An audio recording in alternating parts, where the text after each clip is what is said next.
Salut les amis.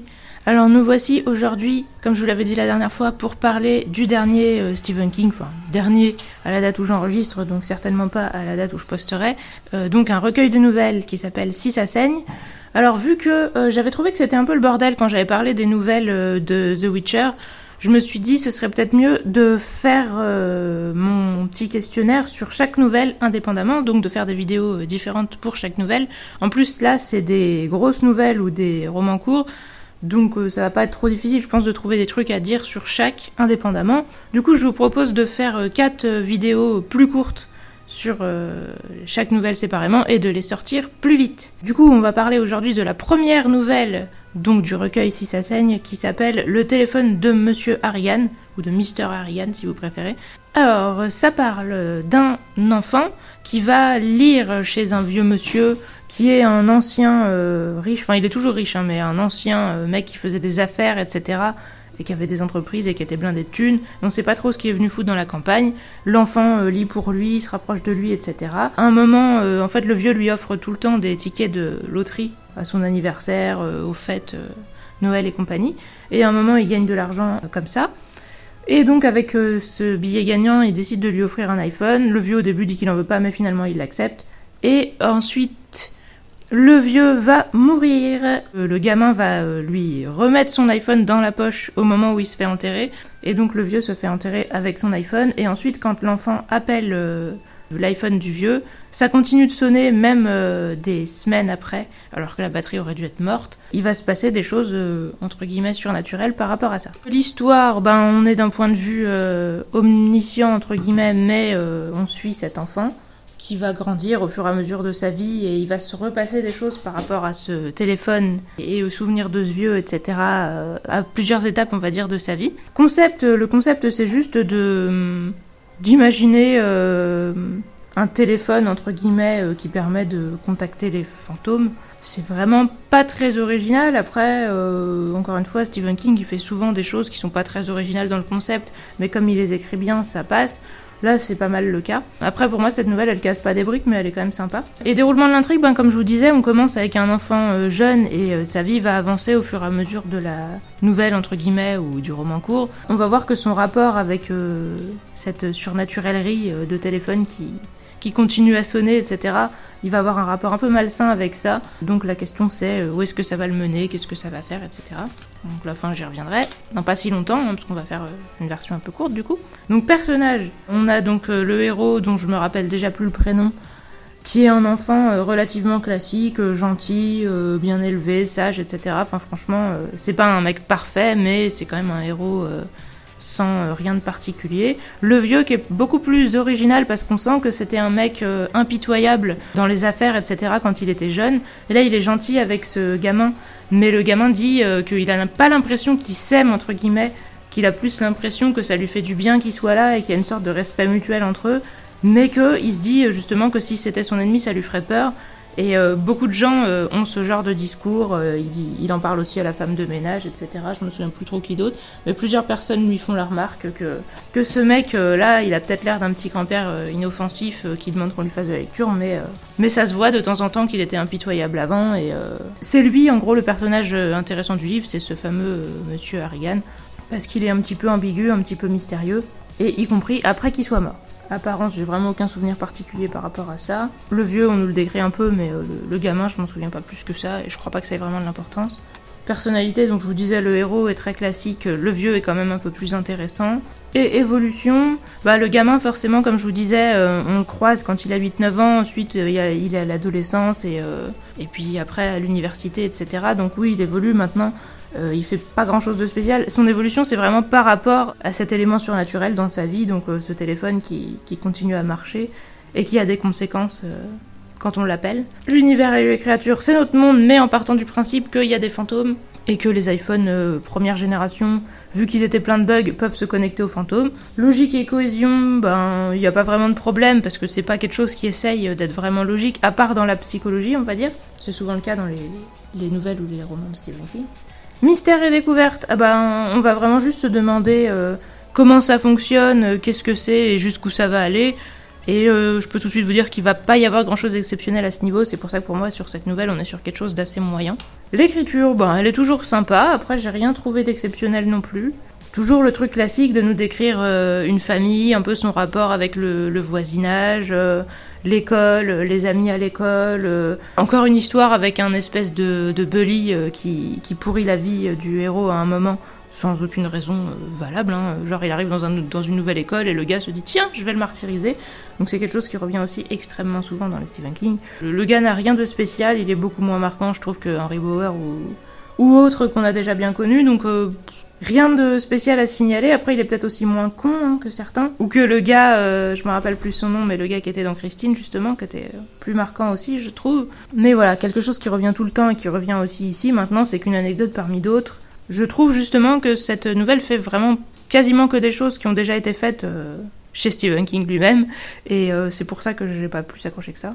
Poésie et contemplation, je trouve pas vraiment qu'il y en ait, à part peut-être dans la façon de parler de la mort... de la souffrance de perdre quelqu'un, de comprendre un peu la fragilité de la vie, les choses qui tournent autour de ça, de la mort, du sentiment de perte et compagnie, il peut y avoir un petit sentiment un peu profond, un peu poétique, un peu intéressant là-dessus. Après, ça peut apparaître mieux ailleurs, donc rien de spécial.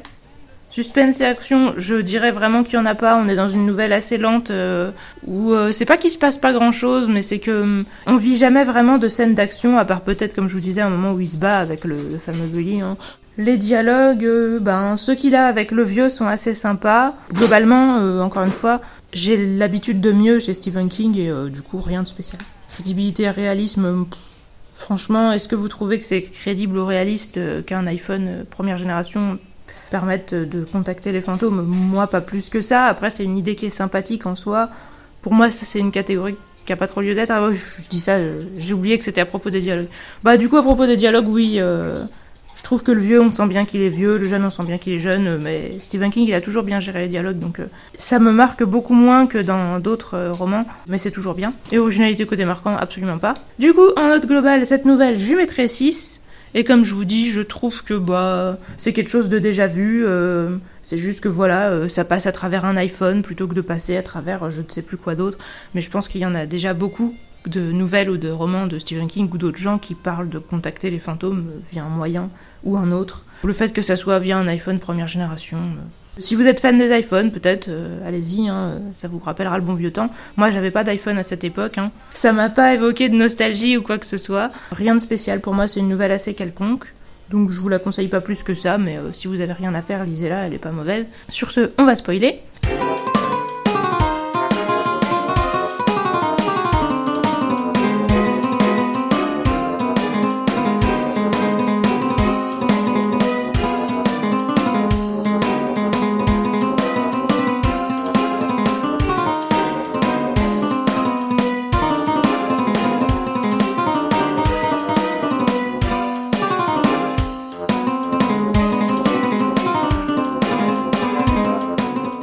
Alors, comment ça se termine? Qu'est-ce qui se passe avec cet iPhone buggé première génération?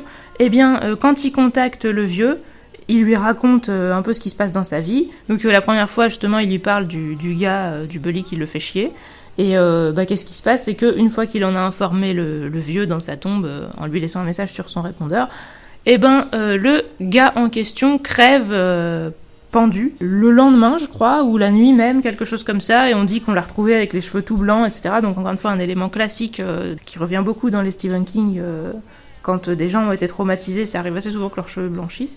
Je sais pas si c'est possible en réalité, mais en tout cas chez Stephen King ça arrive souvent, et c'est pas trop bon signe. Donc voilà, et ensuite le gars se dit, donc le héros se dit, non mais je vais plus faire appel à ce numéro, c'est quand même un peu glauque. Il essaye de se convaincre que c'est qu'une coïncidence. Les gens lui disent non mais c'est qu'une coïncidence aussi. Enfin les gens ne sont pas au courant qu'il a appelé ce numéro, etc. Mais les gens sont au courant qu'il avait eu une altercation avec ce gars et que du coup il s'en veut que le gars soit mort parce qu'il se dit j'ai peut-être souhaité sa mort, etc.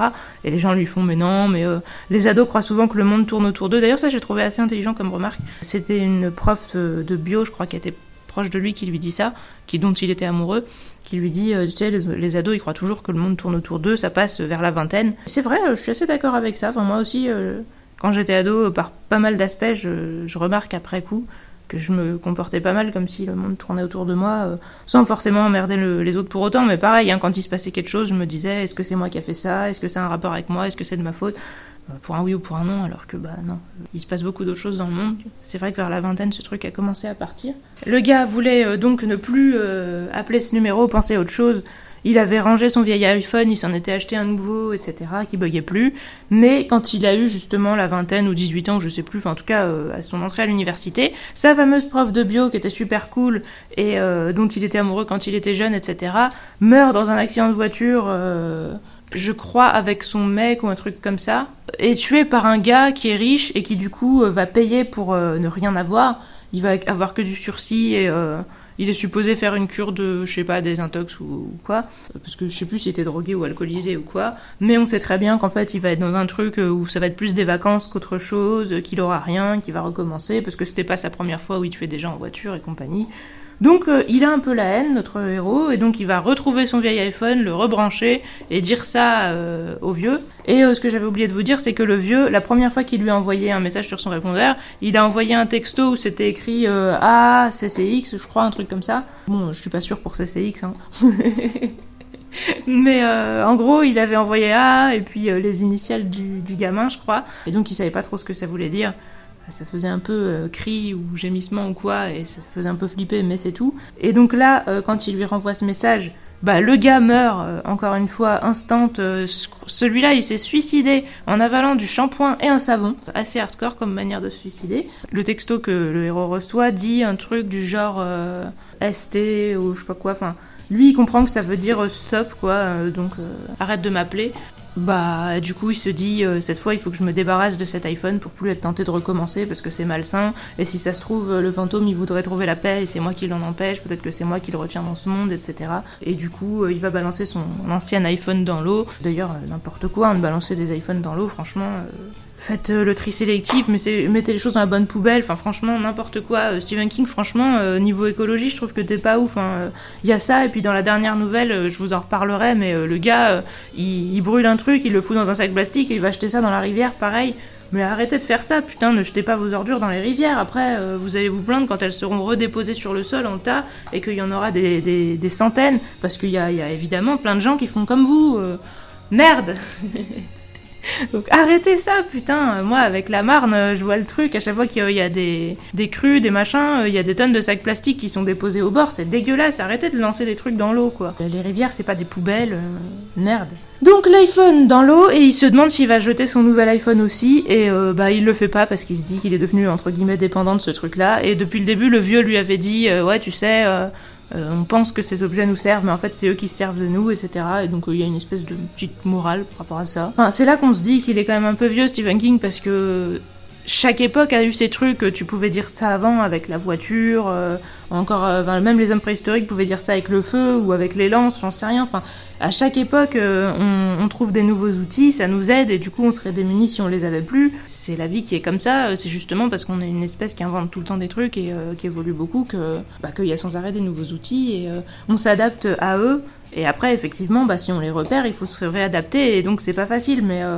on a tous envie que les choses soient plus fluides, etc. Mais ça veut pas dire qu'on n'y survit pas, et ça veut pas dire qu'on devrait pas les utiliser, donc voilà quoi, ce genre de morale de vieux, ça m'apporte pas plus que ça l'épanouissement. Une nouvelle, je trouve, qui fait des choses qu'on a déjà vues, rien d'exceptionnel, après elle est pas désagréable, mais pour moi elle casse pas des briques. N'hésitez pas à me dire ce que vous en pensez, sauf si c'est de la merde, et du coup je vous dis à la prochaine fois pour la nouvelle suivante. Salut!